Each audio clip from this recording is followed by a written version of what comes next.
चारों तरफ अफरा तफरी, हैवी पुलिस फोर्स और सरकार से मदद की गुहार लगाती मैरी कॉम। ये कहानी है भारत के बेइंतहा खूबसूरत राज्य मणिपुर की, जो पिछले 1 महीने से वायलेंस की आग में धधक रहा है। इस ब्लडशेड की शुरुआत हुई थी 3 मई से। 5 मई को मणिपुर में सीआरपीएफ के कोबरा कमांडर की गोली मारकर हत्या कर दी गई। इसी दिन राजधानी इम्फाल में टैक्स असिस्टेंट को भी वायलेंस की भेंट चढ़ना पड़ा। एक तरफ जहां 2 अलग अलग कम्युनिटीज के लोग प्रोटेस्ट करने सड़कों पर उतर आए, वहीं दूसरी तरफ हिंसा इतनी बढ़ गई कि कई लोगों की जान चली गई, हजारों लोग घायल हो गए और कई घरों को जलाकर राख कर दिया गया। सड़कों पर लिंचिंग और किलिंग्स के बढ़ते मामलों को देखकर मणिपुर गवर्नमेंट को शूट एट साइट का ऑर्डर देना पड़ा। स्टेट के कई डिस्ट्रिक्ट्स में आर्टिकल 144 को इम्पोज कर दिया गया है। मणिपुर में सिचुएशन आज भी कुछ ऐसी है। कई डिस्ट्रिक्ट में पैरामिलिट्री फोर्स और आर्मी को रीइंफोर्स किया गया है। मणिपुर का law and order central government ने अपने हाथ में ले लिया है। लेकिन इन सब के बीच सवाल आता है कि अचानक मणिपुर में ये हिंसा हो क्यों रही है? आखिर इसके पीछे किसका हाथ है? ऐसे क्या रीजंस है कि मणिपुर में इतना डीप रूटेड अनरेस्ट देखने को मिल रहा है? और सरकार से लोग आखिर इतने नाराज क्यों है? मणिपुर जल रहा है। हिंसा करने वालों को देखते ही गोली मारने के आदेश दिए जा चुके हैं। आदिवासियों और मैती समुदाय के बीच छिड़ी हिंसा ने प्रदेश में इमरजेंसी जैसे हालात पैदा कर दिए हैं।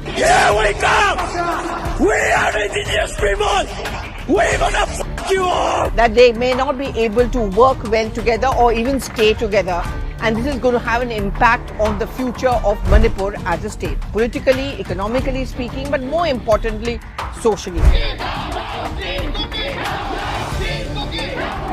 ये मानते हैं कि अगर मैती को एसटी का दर्जा दिया गया तो वो उनकी सारी जमीन हथिया लेंगे।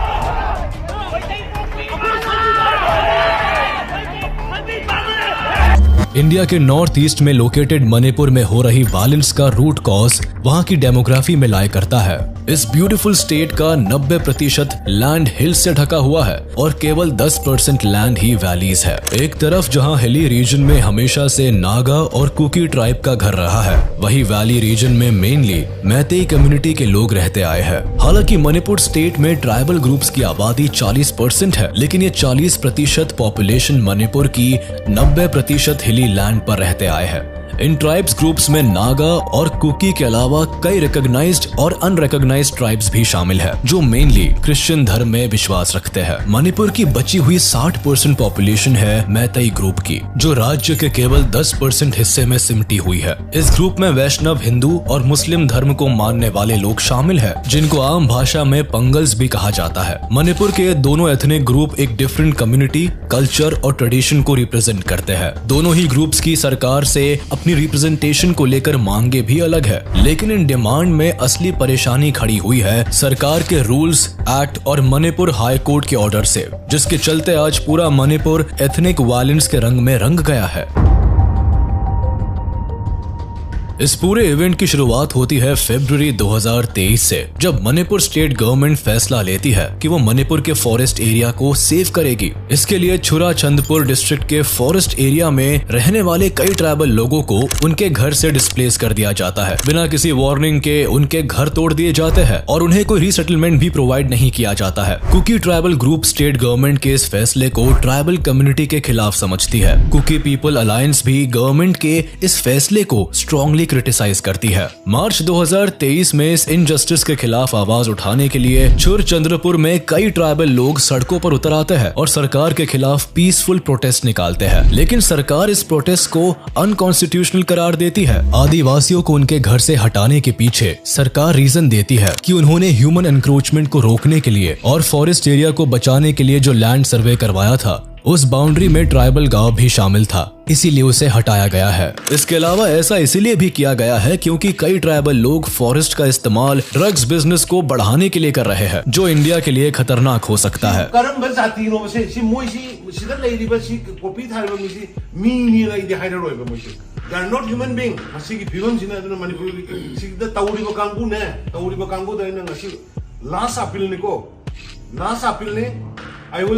Declare war against you, people.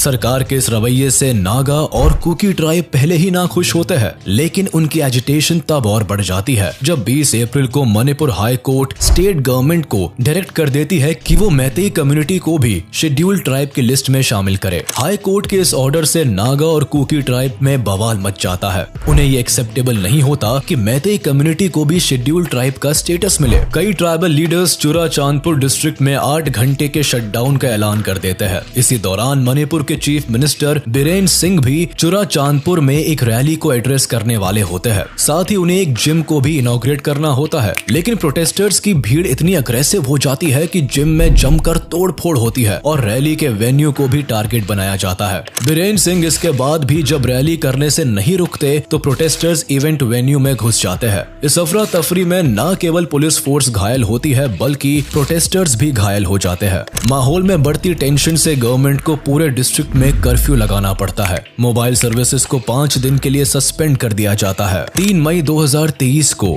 All tribe student union Manipur एक बड़ी तादाद में सॉलिडेरिटी मार्च निकालते हैं, जिसमें 60,000 से भी ज्यादा लोग शामिल होते हैं। लेकिन ये पीसफुल प्रोटेस्ट भी जल्द ही वायलेंस में तब्दील हो जाता है। मार्च के दौरान मेतीज और ट्राइबल लोगों के बीच फिर से क्लैश होता है और कई प्रोटेस्टर्स को चोट पहुंचती है। ये वायलेंस ब्रेकआउट फिर केवल एक ही डिस्ट्रिक्ट तक सीमित नहीं रहता। 4 मई को इसका असर स्टेट कैपिटल इम्फाल में भी देखने को मिलता है, जहां मेतीज और ट्राइबल लोगों के बीच क्लैश के चलते प्रॉपर्टी को डिस्ट्रॉय किया जाता है। इस वायलेंस को रोकने के लिए सरकार जल्दी ही रैपिड एक्शन फोर्स को इम्फाल में डिप्लॉय करती है। आर्मी, CRPF और असम राइफल्स के जवानों को भी तैनात किया जाता है। उसी दिन सरकार एक्सट्रीम केसेस में shoot at site order issue करती है और 9,000 से भी ज्यादा लोगों को रेस्क्यू किया जाता है। मणिपुर में इन 2 कम्युनिटीज के बीच शेड्यूल्ड ट्राइब के स्टेटस का मुद्दा नया नहीं है, बल्कि 2013 से ही मैतेई लोग अपने लिए शेड्यूल्ड ट्राइब स्टेटस की मांग कर रहे हैं, क्योंकि वह अपनी कल्चरल वैल्यूज, ट्रेडिशन और आइडेंटिटी को प्रिजर्व करके रखना चाहते हैं। मणिपुर में इनकी आबादी बड़ी जरूर है, लेकिन पिछले कुछ सालों में बांग्लादेश और म्यांमार से एंटर करने वाले इलीगल इमिग्रेंट्स की संख्या मणिपुर में धड़ल्ले से बढ़ती जा रही है, जिससे न केवल इन्हें अपने रिसोर्सेज शेयर करने पड़ रहे हैं, बल्कि इमिग्रेंट्स के चलते इनकी आइडेंटिटी भी कहीं गुमसी होती जा रही है। ऊपर से रेलवे के आने से मैतीज को अलॉटेड एरिया ऑलरेडी कम पड़ता जा रहा है। मणिपुर मैतेई डोमिनेटेड स्टेट होने के बाद भी उनकी 60% आबादी के पास केवल 10% लैंड है, जबकि 40% आबादी को 90% लैंड अलॉटेड है। एक तरफ जहां नागा और कुकी ट्राइब के पास इम्फाल वैली में सेटल होने के पूरे राइट्स है, वहीं मैतेईज के पास हिल्स में सेटल होने का कोई राइट नहीं है। पूरा हिली रीजन केवल ट्राइबल और कुकी लोगों के लिए रिजर्व्ड है, जो कि मैतेईज के लिए डिस्क्रिमिनेटरी है। मैतेईज मानते हैं कि उनकी ये लड़ाई अपने एंसेस्ट्रल लैंड को बचाने की है और अगर उनकी मांगे पूरी नहीं होती है तो वो अपने प्रोटेस्ट और कैंपेन को इंटेंसिफाई कर सकते हैं, जो आने वाले स्टेट गवर्नमेंट इलेक्शन को अफेक्ट कर सकता है। मैतेई लोगों का मानना है कि अगर उन्हें शेड्यूल्ड ट्राइब का दर्जा मिल जाता है तो इससे कुकी और नागा ट्राइब के स्टेटस पर कोई इफेक्ट नहीं पड़ने वाला है। लेकिन ट्राइबल ग्रुप का नजरिया इस सिचुएशन से अलग है। नागा और कुकी का मानना है कि मैतेई ना केवल आबादी में ज्यादा है बल्कि वेल एजुकेटेड और पावरफुल है। ज्यादा फैसिलिटीज और जॉब अपॉर्चुनिटीज मिलने की वजह से स्टेट में वो एक बेटर स्टेटस एंजॉय करते हैं। वो ना केवल इकोनॉमिकली स्ट्रॉन्ग है बल्कि पॉलिटिकली भी उनका रिप्रेजेंटेशन पावरफुल है। तभी तो मणिपुर लेजिस्लेटिव असेंबली की 2/3 सीट पर मैतेईज रूल करते हैं। लगभग 60 MLA सीट्स में से केवल 20 सीट्स पर ट्राइबल लोगों का रिप्रेजेंटेशन है, जबकि 40 सीट्स पर मैतेई लीडर्स की मेजॉरिटी है। इसके अलावा इस कम्युनिटी के कई सेक्शंस को पहले ही शेड्यूल्ड क्लास और OBC का स्टेटस मिला हुआ है, जिससे उन्हें प्रोटेक्शन मिलती है। साथ ही मैतेई लैंग्वेज को इंडियन कॉन्स्टिट्यूशन के 8th शेड्यूल में भी पहले से ही इंक्लूड रखा है। अगर इस कम्युनिटी को भी शेड्यूल्ड ट्राइब की कैटेगरी में शामिल किया जाता है तो इससे नागा और कुकी ट्राइब्स का इकोनॉमिक और पॉलिटिकल रिप्रेजेंटेशन बुरी तरह से इफेक्ट हो सकता है। शेड्यूल्ड ट्राइब्स को मिलने वाली बची कुची जॉब्स अपॉर्चुनिटीज भी उनसे छिन सकती है और ये उनकी स्टेटस ऑफ लिविंग को इम्पैक्ट कर सकता है। अपनी इसी कंसर्न को लेकर ट्राइबल ग्रुप आज सड़कों पर है। नागा और कुकी का मानना है कि सरकार मैतेई कम्युनिटी को फेवर कर रही है। ये ट्राइबल लोगों को उनके हिली लैंड से बाहर निकाल रही है और जल्द ही मैतेई कम्युनिटी को शेड्यूल्ड ट्राइब का स्टेटस भी देने वाली है। मैतेई और नागा कुकी दोनों ही एथनिक ग्रुप्स में भले ही डीप रूटेड डिफरेंस दिखाई देता है, लेकिन ये डिफरेंस आज का नहीं है बल्कि सदियों पुराना है। हिस्टोरिकली मणिपुर के इतिहास की शुरुआत मैतेई लोगों से ही होती है। कई मैतेई क्रॉनिकल और एंशिएंट टेक्स्ट में ये जिक्र मिलता है कि सदियों तक मणिपुर पर मैतेई राजा का रूल था। मैतेई एक माइग्रेंट क्लैंस थे जो म्यांमार से इम्फाल वैली में आकर बसे। इन लोगों की अपनी कला, माइथोलॉजी, कल्चर और ट्रेडिशंस थे। इनके एंशिएंट टेक्स्ट पुयास से पता चलता है कि मैतेई लोग astronomy, medicine, religion, history, politics की भी अच्छी समझ रखते थे। वक्त के साथ मैतेई ने मणिपुर में न केवल अपना किंगडम बसाया बल्कि उसका एक्सपेंशन भी किया। इसी दौरान नागा और कुकी ट्राइब्स भी मणिपुर के हिली रीजन में रहते थे। इतिहास में इनका पहला जिक्र भले ही 11th और 13th सेंचुरी में मिलता है, लेकिन इन दोनों ही ट्राइब्स की अपनी एक अलग भाषा, कल्चर और ट्रेडिशन था जो मैतेई किंगडम से बिल्कुल अलग था। ट्राइबल और मैतेई लोगों के बीच कल्चरल डिफरेंसेस पहले से ही कोएग्जिस्ट करता था, लेकिन वक्त के साथ ये डिफरेंसेस तब बढ़ता चला गया जब मैतेई किंगडम ने हिली ट्राइब्स पर दबाव डालना शुरू किया कि वो मैतेई कल्चर और ट्रेडिशन को अपना ले। इसके लिए मैतेई किंगडम ने ट्राइबल लोगों के खिलाफ कई मिलिट्री कैंपेन्स भी लॉन्च किए ताकि उनके किंगडम का एक्सपेंशन हो सके। इनका नतीजा ये निकला कि मैतेई कम्युनिटी और ट्राइबल लोगों के बीच डिफरेंसेस की दीवार बढ़ती चली गई।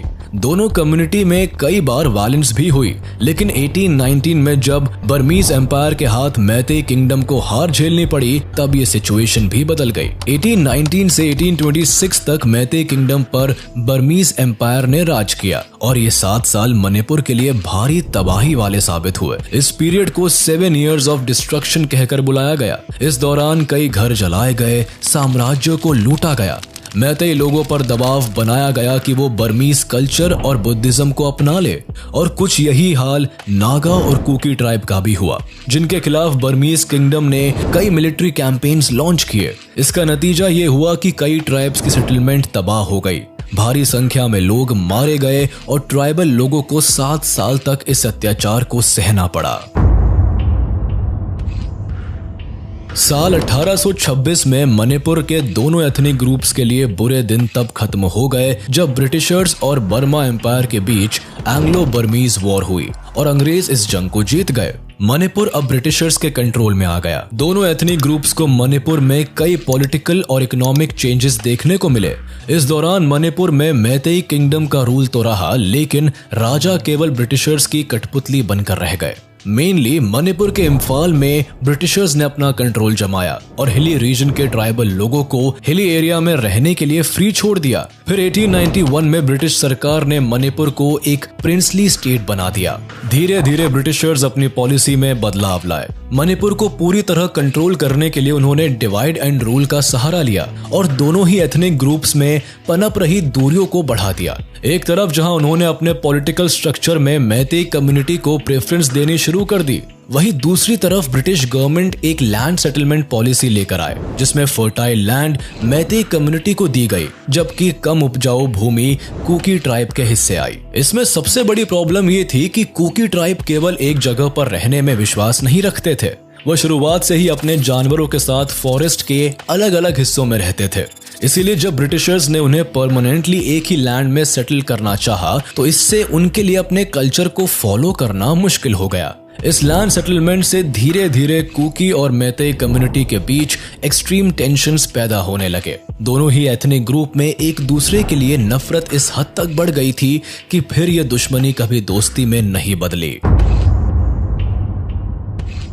1947 में जब भारत को आजादी मिली तो मणिपुर के सामने भी भारत में शामिल होने का प्रस्ताव रखा गया था। उस समय मणिपुर स्टेट के राजा बोध चंद्र सिंह थे जिन्होंने ये डिसीजन लिया कि मणिपुर एक इंडिपेंडेंट स्टेट रहेगा। वो ना तो भारत में शामिल होगा और ना ही पाकिस्तान का हिस्सा बनेगा। 1947 में आजादी के बाद भी कई सालों तक बोध चंद्र सिंह मणिपुर के राजा बने रहे, लेकिन मणिपुर की ज्योग्राफिकल लोकेशन म्यांमार और चाइना बॉर्डर पर होने की वजह से प्रिंसली स्टेट भारत के लिए स्ट्रेटेजिक था। इंडियन गवर्नमेंट की कंसर्न थी कि मणिपुर के जरिए चाइना इंडियन बॉर्डर्स में घुसपैठ कर सकता है और इंडिया की सिक्योरिटी के लिए थ्रेट बन सकता है।